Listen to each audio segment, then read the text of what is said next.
I don't like saying what you want to hear. And I want to say here and now, I've never said this. James Orengo and Edwin Sifuna were brutally attacked in Kisumu few minutes after James Orengo started revealing what Raila Odinga discussed with the Deputy President Kithure Kindiki. 2 days before Raila died, and I gave him the microphone to speak to Deputy President Kindiki. A group of men armed with arrows, escorted by police officers, stormed into the cathedral in Kisumu and they started throwing arrows anyhowly into the crowd, forcing Edwin Sifuna and James Orengo to stop their speech and flee for safety. Take a look at this video. Kuna vitu baba alinipatia yeye mwenyewe in his wisdom, but people have decided ya kwamba watazichukua zote. Na mimi niko tayari. But I wanted Sifuna to come here because there are a lot of people, including yesterday, who are talking about a division in Linda Mwananchi. The presence of Sifuna today, this morning, this afternoon, is to put you to shame that we are together and we are walking together and we shall never be divided. Welcome to STEM Pathway. Thank you very much. Good afternoon, church. Good afternoon, church. My Lord, the Bishop Charles Onginjo, and my Lord, the Bishop Emeritus, Bishop Joseph Wasonga, the clergy who are here represented, who have participated in this service this morning, and the congregants and the leaders we have come together with. More importantly, my colleague and comrade, Senator Edwin Sifuna of Linda Mwananchi, the leadership from Siaya County Government, the people who come from Siaya County Government, can we just stand up? You're seen for recognition. Please, can you just stand up? Yeah, that's the team from Siaya. And I have several friends who have been introduced, including Jemima, who is from Kisumu, but married in Bondo, Yimbo. I got the chairman of Siaya County Public Service Board, Collins Juma, and my friend Agre Onyango, whose great contribution to the Anglican Church is that one of his daughters is a priest of this church. I'll try to be brief as much as possible. I don't know why the leadership of Kama really came to me, because if it was money, there's a lot of money flying around and I don't have it. So I've been agonizing why you decided that I should honor your invitation, but I come knowing that kidogo ujaza kibaba like this cathedral over the years. I think Bob Madanji knows many times we have come here for the construction of this church. And if you are sitting to your neighbor next to you, I want you to let your neighbor know that the tiles in this church were provided by the late Right Honorable Raila Amolo Odinga. And I was there when he was giving that offer. So we remember him with a lot of pride as our leader. Now, I invited my colleague, comrade Edwin Sifuna, the big team in Linda Mwananchi is in Nyahururu, But I wanted Sifuna to come here because there are a lot of people, including yesterday, who are talking about a division in Linda Mwananchi. The presence of Sifuna today, this morning, this afternoon, is to put you to shame that we are together and we are walking together and we shall never be divided. I want to promise you. I am honored this afternoon and morning to be in the presence of two great icons, two great men of God. That is Bishop Charles Orengo and Bishop Joseph Wasonga. And Bishop Wasonga talked about courage. And I think on top of courage is truthfulness. Bishop, I don't know whether you remember when you were burying your father, and it was during the one-party era. I was there with Jaramogi Oginga Odinga, with Achieng' Oneko, and other leaders who went together with in that burial. They told us that we could not speak during that funeral, that the only person who could speak is Ramogi Achieng' Oneko, because they were in detention together with your father, a great Kenyan patriot, and that Oneko could only speak from written and approved speech. He was not to add a sentence. He had to read the speech as it was. And yeah, asante. And there were a lot of government people there. And they really talked about how they had helped the bishop's father, who had died as the executive officer of Khan. But when the bishop came up to speak in truthfulness and righteousness, he talked about what Jaramogi had done to the family. That out of all those people at the funeral who were talking, it's only Jaramogi used to go and see his father in hospital here in Kisumu. I thought that was an act of courage, kwa sababu wakati huo you dare speak and you are locked in. And when we left that funeral, we left feeling very proud that at least Jaramogi was recognized. I thank you for that act of courage, although at that time you're a very young man. And I wish that God should continue to give you strength and courage. The second thing I wanted to say, that this church has been associated with great men of God, and particularly Bishop Okulu, who was indeed a mentor to us. I want to encourage our bishop in this cathedral, Bishop Charles Orengo, that we are proud of you. And I hope this congregation is proud of Bishop Orengo. There may be people in the neighborhood who don't like what he says, but whatever he says reaches all the corners of the world, because it is pure truth and fact, and is said from inspiration from the Almighty. I thank you very, very much. Wewe ukiniambia nifunge macho, nitafunga saa yote. Wengine wakasema nifunge macho, I may have my doubts. So I thank you very much. I hope that this Harambee will do something towards the project that you're doing. The Kama Brigade was trying to recruit me as member of Kama. I was given a uniform, which I shall proudly wear in future. But for now, I belong to the Mothers Union.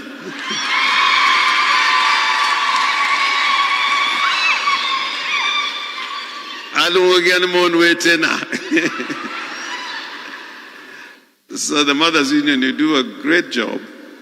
So as Kama does. Thirdly, I want to talk about something that is happening in this nation that we must begin asking questions about. This display of ostentation and opulence, of money being carried in sacks and contributed in empowerment programs and projects. This money does not belong to the people who carry this money. This money belongs to you.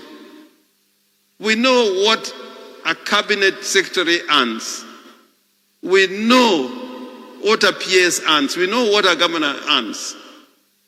And the law of the land is that if you have unexplained resources or wealth, the Ethics and Anti-Corruption Commission should investigate into that source. If you are an ordinary businessman and you contribute that type of money, the KRA will be at your door. KRA will be there. And I've done a lot of cases for those who have been chased by KRA. Raila talked about this issue with President Ruto, that they must control this ostentation and opulence. There's no way, even the president of the country, there's no way he can be contributing over 100 million shillings in a weekend.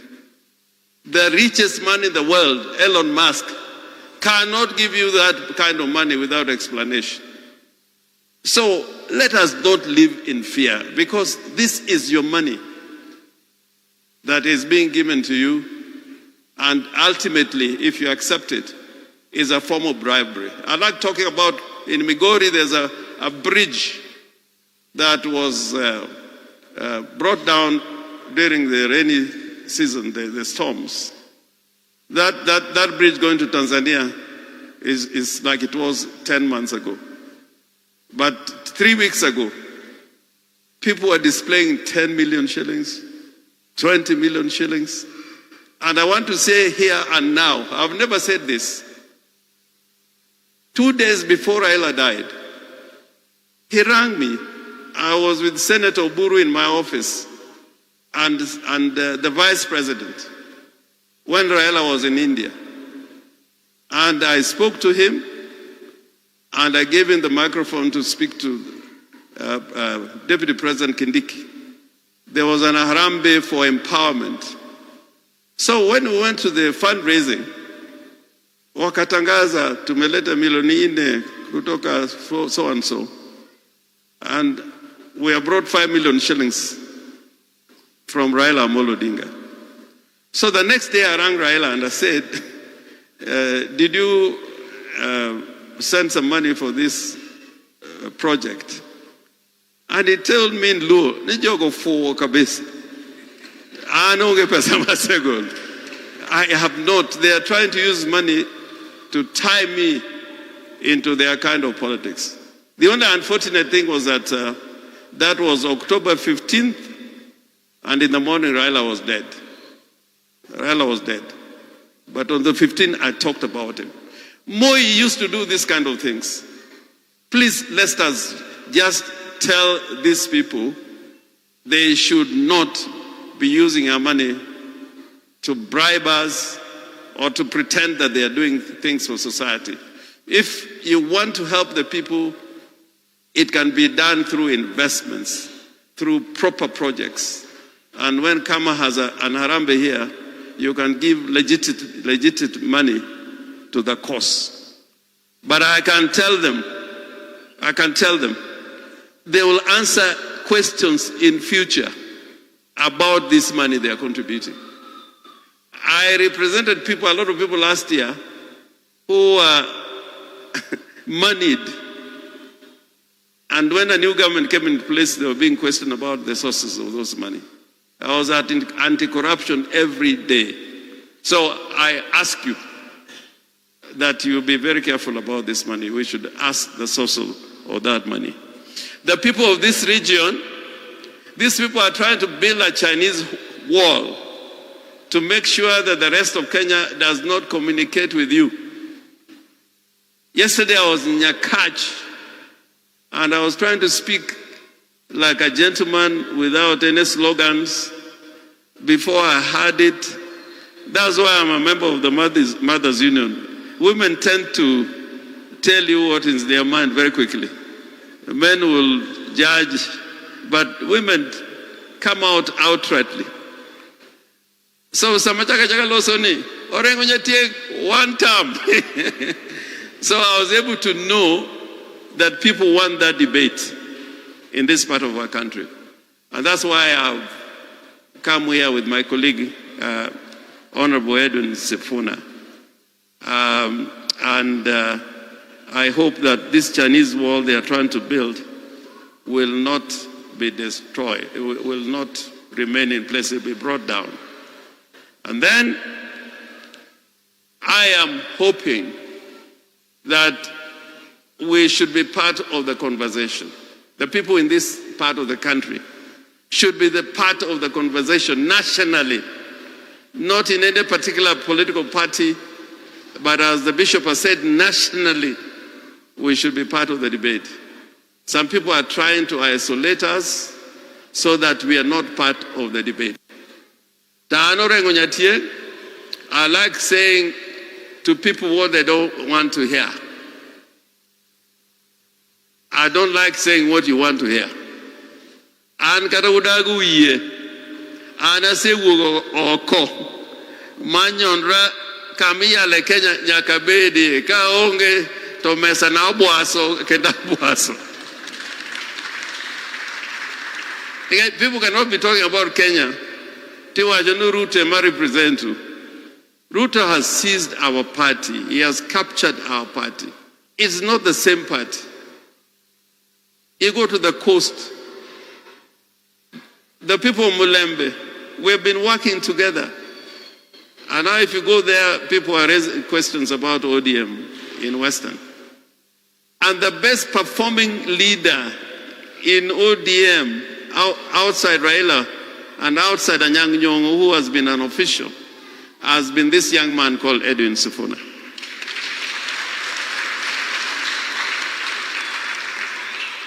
Now, I really pleaded with our people because Edwin Sifuna had agreed. He went to Oburu and said, I'm ready to work with you, but on the basis of the constitution of the party, the 10-point agenda, and the other instruments of the party. Wakaanza pole pole, in a short while, they started giving a lot of problems to Edwin Sifuna. Now, even the replacement is not that because he's a lady, but the replacement for Sifuna in the Linda Tumbo team, I think is a disaster. It's like replacing Mboya with Okikamayo. It can't happen. So Sifuna, I want you to be strong. We are behind you. And people around this community are behind you. And we are together as a movement. And then they also not only beat up one of us, Ososi, here in Kisumu, but then they also removed him from the party. Kora paroganto party ni. Na anu mabrodong ika area mbarembaji kanyo area mbarembaji kamano. Omeonyesha nasa declare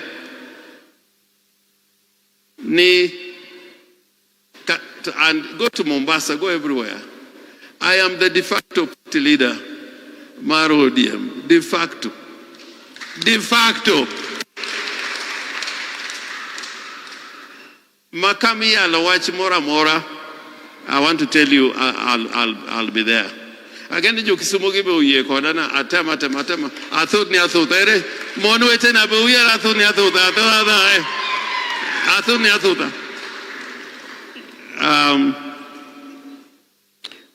and we shall remain part of the politics of the nation. But what we want to promise you, we will stand united as a people and as political formations. And in that unity, me have said very loudly We will not replace Ruto with another Ruto. We will look for a person that is patriotic, principled, well-mannered, and conscious of the needs of the people of Kenya. And if that person is Orengo, I go teach Maral. Kalam Nyalutiyo. And if it's Edwin Sifuna, we are part of the team. It is unity that we want. I just want to say, if elections are going to be what we are seeing in Olkolao, then probably we'll have no election next year. Bribery, violence, hate is going on in Olkolao. If that is what's going to happen next year, then we are not going to have an election. But we'll sit down to make sure that we get the promises of this constitution so that Kenya is stable and prosperous on the foundation of the constitution of Kenya as established by law. Bishop Wasonga, allow me that you have told me you want me to write a preface to your book. I'm honored and delighted. And I want to say publicly, I'll do that with a lot of pride and in recognition of your achievement.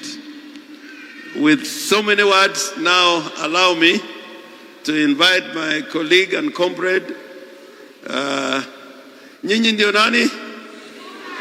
Nyinyi ndio nani? So let me invite my comrade and colleague, Edwin Sifuna.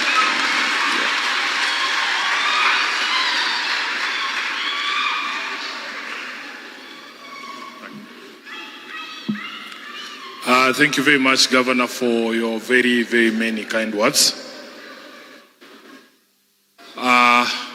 Praise God, Church. Praise God. To Bishop Emeritus Wasonga and Bishop Onginjo, the leadership of this church here, na wote ambao mmefika hapa kwa ajili ya ibada ya leo, na wasalimu kwa jina la Yesu. Hamjambo. Bishop, the last time we were here, I think was 2024, when we were commemorating the 30 years after the death of Jaramogi Oginga Odinga. And I am very happy to be back here today and to see that some of the promises that were made here by Baba and by the team from ODM, especially with the tiling project, ilikamilika. Nasema asante sana kwa hiyo kazi mzuri ambaye kinara wetu alifanya.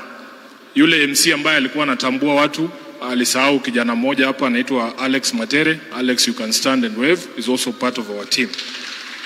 Now, unajua sisi wanaume tunapitia mambo mingi vile Bishop alisema. Na ndio utake kujua tunaoneanga kina mama wetu wivu. I don't know how many international day of the woman there are. Tunasikianga tu leo ni Women's Day, kesho ni Mother's Day, siku ingine sijui ni gani. Gani? Girls Day. Lakini sisi wanaume tunakuanga tu na moja. Na Bishop ndio utake kujua hiyo Father's Day ilikuwa juzi. Nilikuwa naangalia wanaume wote hapa, kila mtu ako na socks mpya. Kwa sababu Father's Day ilikuwa I think 2 or 3 weeks ago, si ndio? Na kawaida siku ya Father's Day tunapewanga tu socks na tumeshazoea. Lakini kina mama unaona wamepewa chocolate, maua, sijui nini. Kweli kina mama wenu mnapendwa, si ndio? So vile Mheshimiwa Orengo aliniambia nije hapa for the first time hata sisi tusimame na hawa kina kama, nikasema lazima nikuje na mimi nisimame na nyinyi. Bishop has told us that he has been a man for 73 years and is not about to change. I also want to confirm, Bishop, I've been a man for 44 years now, and I am not interested in changing. Nitasimama hapo hapo. Umetupea muongozo ya kujua kama wewe you are a wholesome man. You need compassion, you need confidence, you need conviction and purpose and courage. And I suspect, Bishop, there is a reason why you started with compassion. Because without compassion as a human being, you are nobody. It is the lack of compassion that drives men to do evil to other men, the way we see it in our country. Kwa hivyo mimi nataka nikushukuru sana kwa maombezi yako.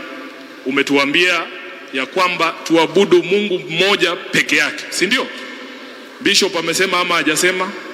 Kwa sababu kuna wengine wameweka miungu mingine juu, haswa wale ambao wanapenda pesa.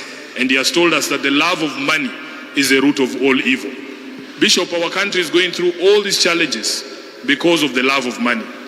And we hope that in the future we can have conversations about the quality of leadership that starts with compassion, confidence, conviction and courage to be able to tackle some of the problems that are in our country. I want to take this opportunity to thank the people of Kisumu, because the last time we were here in Kisumu as a Linda Mwananchi team, we were received very well. And I want to thank you for showing up. I want to thank you for your support. I want to also thank you for standing by me all this time when I've been the SG of ODM. Unajua Bishop aliuliza, what do you do when termites zinakula ile pila? Lakini akasema Mungu mwenyewe atafanya nini? Atarejesha, si ndio? Bishop, hata mimi kuna vitu nilikuwa nimepewa na baba yangu Raila Amolo Odinga. Lakini kwa kawaida, mnajua baba akikufa kwa bomu, watu wanaanza kuingia wananyang'anya watoto yake vitu, si ndio? Kuna vitu baba alinipatia yeye mwenyewe in his wisdom, but people have decided ya kwamba watazichukua zote. Na mimi niko tayari, kwa sababu Bishop amesema Mungu atafanya nini? Atarejesha kila kitu ambaye itachukuliwa, ambaye nilipewa na baba na nilipewa na wananchi, wananchi wataturudishia, si ndio? Na mimi naamini kwamba huo ndio ukweli ambao upo. Mheshimiwa Governor Orengo, thank you very much for inviting me. We have said that we must remain united. If you ever believed in the things that Baba used to believe in, we must all remain united. Na hatuachani. Nyinyi watu wa Nyanza, nyinyi watu wa Western, wale wa Pwani, hata wakijaribu kuleta fitina gani, mimi naomba tubaki pamoja na tutembee safari hiyo, si ndio? Tutabaki pamoja. Mtu asiwadanganye ati kwa sababu ya ile vitu imefanyika hati watu wa Western wanachukia watu wa Nyanza. Haiwezekani. Sisi ile shida tuko nayo ndani ya chama, it is just individuals who are bringing problems to the party. But as a community, we know that you have always stood for justice, you have always stood for what is right, and we believe that we can continue to work together. I want to stop there because we are in church. Governor, thank you very much for your kind words, and we'll be more than happy to support the cause of Kama. Asanteni sana. Kama oye! Thank you very much.